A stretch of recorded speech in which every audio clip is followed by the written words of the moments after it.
Hundreds of South Koreans have already been expelled from a joint industrial zone in the north. The curtain had been lifted for a brief time, reuniting thousands of families separated by a war that has technically never ended.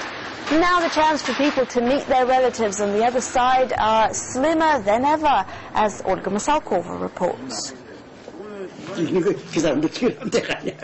This couple met in South Korea after fleeing the north in the 1950s during the Korean War.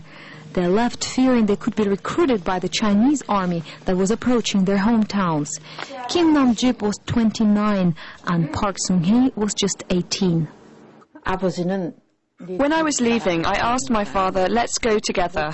He said, you go first with your friends and we'll catch up with you later, and then let's meet at the pier. I was waiting for my parents, but there were so many people there I couldn't find them. So she took the boat and went south, hoping to meet her parents and two brothers and a sister there. But they didn't arrive. Almost 60 years have passed, and like her husband, she has never seen her family again. Every time I went to the beach, I climbed a hill and looked out at the sea and felt very sad and lonely. I felt really desperate at the time.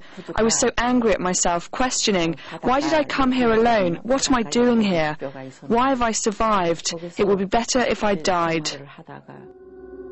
The Red Cross estimates more than 10 million Koreans were separated during the conflict. The two neighbors are still technically at war, as a peace treaty has never been signed. There is no postal, telephone or email exchanges between ordinary citizens in the two countries.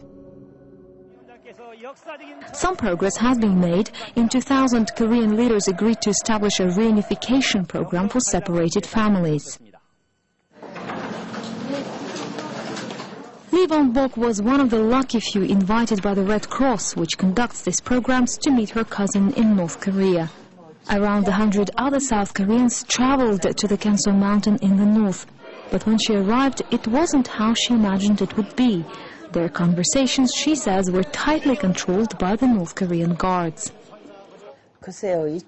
I talked to him about anything I wanted to, but I am not sure that he could do the same. He only talked about his family.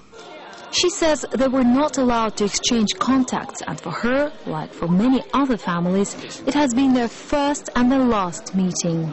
Second chances are unlikely, as there is a waiting list of tens of thousands of people wanting to meet their long-lost relatives, and only 200 people from each side are invited to the reunions per year. For the people who still haven't found their loved ones, time is running short. 30% of those who applied to meet their lost family members have died before their dreams could come true. Park Sung-hee says she doesn't even qualify to be on the waiting list.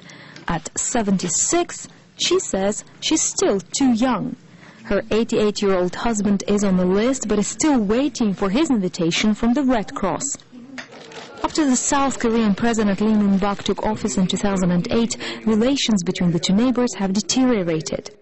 No reunions were held this year, and they've been postponed indefinitely. But as both countries blame each other for the halt, the chances of meeting family members after a separation of more than half a century are fading. Olga Masalkova.